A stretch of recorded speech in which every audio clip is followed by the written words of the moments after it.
Что за животное? Не знаешь? Кто-нибудь знает, что за животное? Олень, правильно. А кто знает, олень это дикое или домашнее животное? Дикое. Дикое, правильно, дикое, молодцы.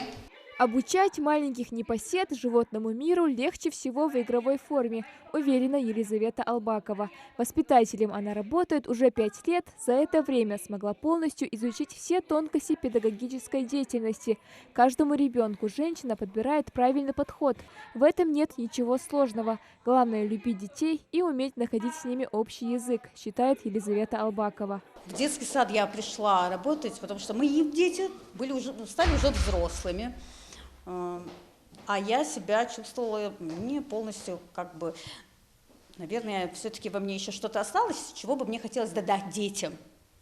Так как мои были уже взрослые, я решила воспитывать, давать свою любовь, теплоту чужим деткам, которые со временем стали уже моими родными. Елизавета Албакова окончила педагогический вуз, после чего устроилась на работу в культурно-досуговый центр «Назрани».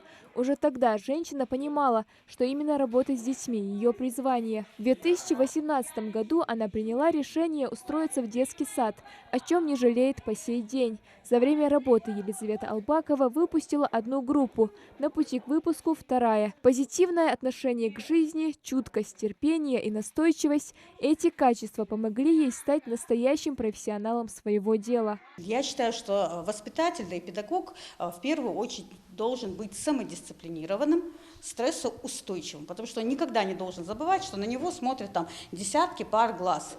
Это те люди, детки, они запоминают все, что мы делаем. Вот для нас какие-то обычные наши движения, слова, которые мы можем сказать, но дети это запоминают и повторяют. Это мы показываем детям модель поведения. Они нас повторяют, поэтому мы должны быть самодисциплинированы.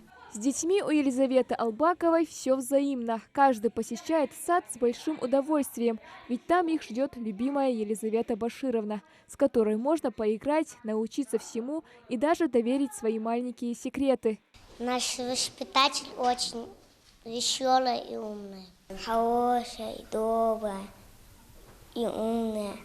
Всегда мы придумываем с ней разные игры. Наша воспитательница очень добрая и хорошая.